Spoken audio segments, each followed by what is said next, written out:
Écrit de Nichiren numéro 35, les désirs terrestres sont l'illumination. Je vous suis très reconnaissant de votre visite ici et je suis touché que vous vous préoccupiez sans cesse des nombreuses persécutions qui s'abattent sur moi.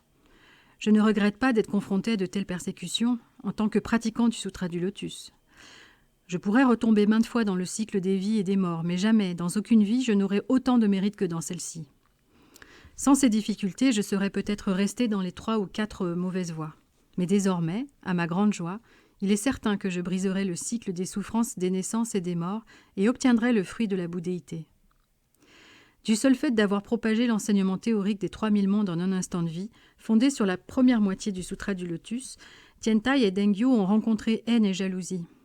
Au Japon, cet enseignement s'est transmis à Dengyo, à Jishin, à Encho, à Jikaku et à d'autres, et il s'est répandu. Le 18e grand patriarche de l'école Tendai fut le grand maître Ji, qui compta de nombreux disciples. Dana, Eshin, Soga et Zenyu étaient 4 d'entre eux. L'enseignement fut divisé en 2. Le supérieur des moines, Dana, transmit les études doctrinales alors que l'administrateur des moines, Eshin, étudia les pratiques de méditation. Les études doctrinales et les pratiques méditatives sont donc comme le soleil et la lune. Les études doctrinales sont superficielles, alors que les pratiques méditatives sont profondes. L'enseignement exposé par Dana est donc large, mais superficiel, alors que l'enseignement d'Eshin est limité, mais profond. L'enseignement que je propage actuellement peut sembler limité, mais il est en fait extrêmement profond. Il est bien plus profond encore que celui de Tiantai, Dengyo et les autres. Il révèle les 3 points importants contenus dans le chapitre Durée de la vie de l'enseignement essentiel.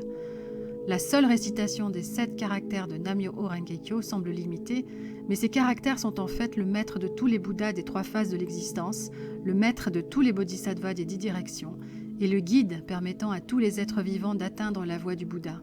Et par conséquent, cette pratique est profonde. Il est dit dans le sutra, la sagesse des Bouddhas est infiniment profonde et incommensurable, fermez les guillemets. Les Bouddhas désignent ici tous les Bouddhas des 10 directions dans les 3 phases de la vie, des ainsi venus Mahaveroshana de l'école Shingon et Amida de l'école Jodo, jusqu'aux Bouddhas et Bodhisattvas de toutes les écoles et de tous les sutras, tous les Bouddhas du passé, de l'avenir et du présent. Et l'actuel ainsi venu Shakyamuni. Le sutra parle donc de la sagesse de tous ces Bouddhas. Que faut-il entendre ici par sagesse ? Il s'agit de l'entité même de la loi, c'est-à-dire de la réalité ultime de tous les phénomènes et des 10 facteurs de vie qui mènent tous les êtres à la bouddhéité. Quelle est alors cette entité de la loi ? C'est Nam-myoho Renge-kyo.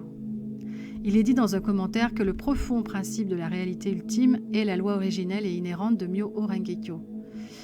Nous savons que cette réalité ultime de tous les phénomènes correspond aussi aux 2 Bouddhas, Shakyamuni et Main Trésor, assis côte à côte dans la tour au trésor. Tous les phénomènes correspondent à Main Trésor et la réalité ultime à Shakyamuni. Cela désigne également les 2 éléments, que sont la réalité phénoménale et la sagesse. Main Trésor est la réalité phénoménale, Shakyamuni la sagesse. Il s'agit de s'éveiller au fait que réalité phénoménale et sagesse sont 2 et pourtant ne sont pas 2. Ces enseignements sont d'une importance primordiale. À l'instar de ces principes, les désirs terrestres sont l'illumination et les souffrances des naissances et des morts sont le nirvana. Réciter Nam-myoho Renge-kyo durant l'union physique de l'homme et de la femme, voilà ce que l'on appelle les désirs terrestres sont l'illumination. Et les souffrances des naissances et des morts sont le nirvana. Pour saisir que les souffrances des naissances et des morts sont le nirvana, il faut s'éveiller au fait que la vie en soi qui traverse le cycle des naissances et des morts ne connaît ni naissance ni disparition. On lit dans le sutra du Bodhisattva Sagesse universelle, sans se couper des désirs terrestres ni se séparer des 5 désirs, ils peuvent purifier tous leurs sens et effacer toutes leurs fautes, fermez les guillemets. Il est dit dans la grande concentration et pénétration, l'ignorance et la poussière des désirs sont l'illumination et les souffrances des naissances et des morts sont le nirvana. Fermez les guillemets. On lit dans le chapitre Durée de la vie du Sutra du Lotus, à tout moment je m'interroge. Comment puis-je permettre aux êtres vivants d'accéder à la voie inégalée et d'acquérir rapidement le corps d'un Bouddha ? fermez les guillemets, et dans le chapitre moyen opportun, deux points ouvrez les guillemets, les caractéristiques de ce monde sont constamment immuables, fermez les guillemets.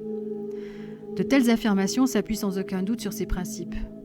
Ce que l'on appelle l'entité de la loi n'est donc rien d'autre que Nam-myoho Renge-kyo. Ce si noble et si précieux sutra du lotus, au cours de mes existences passées, je l'ai mis sous mes genoux, je l'ai méprisé et rejeté avec dégoût, sans parvenir à y croire. D'une façon ou d'une autre, je me suis cruellement moqué de ceux qui étudiaient les enseignements du sutra du lotus, les transmettaient ne serait-ce qu'à une seule personne et qui maintenaient ainsi la loi vivante. Pis encore, je me suis efforcé de dissuader les gens d'adopter le sutra en leur disant qu'il ferait mieux de le mettre de côté pour un moment. Je prétendais que sa pratique pourrait leur convenir dans une prochaine vie, mais qu'elle serait trop difficile dans celle-ci. C'est ce genre de calomnie qui m'ont valu les nombreuses et rudes persécutions endurées en cette vie.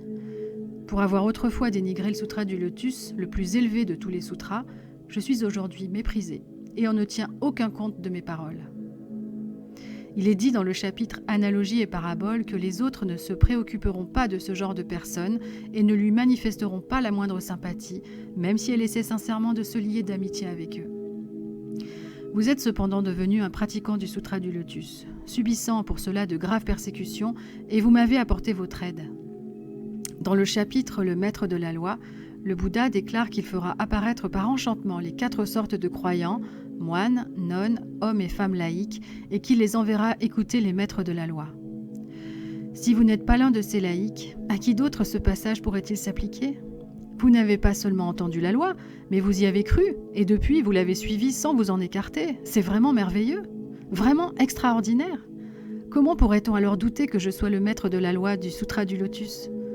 Je ressemble peut-être aussi à l'envoyé de l'Ainsi Venu, car je réalise l'œuvre de l'Ainsi Venu.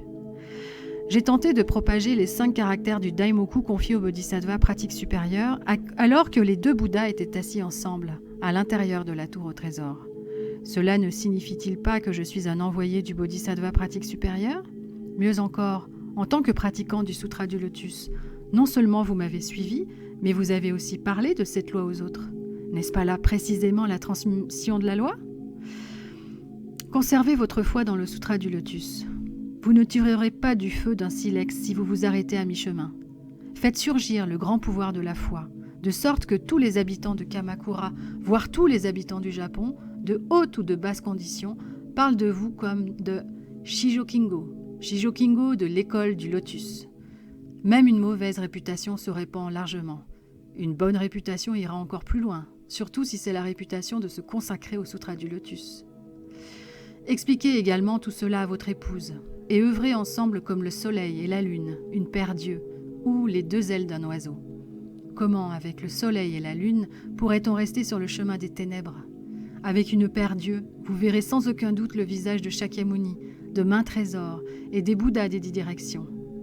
Avec une paire d'ailes, vous volerez certainement en un instant jusqu'à la terre au trésor de la lumière paisible. Je vous écrirai plus en détail en une autre occasion. Avec mon profond respect, Nichiren. Le 2e jour du 5e mois. Réponse à Shijo Kingo.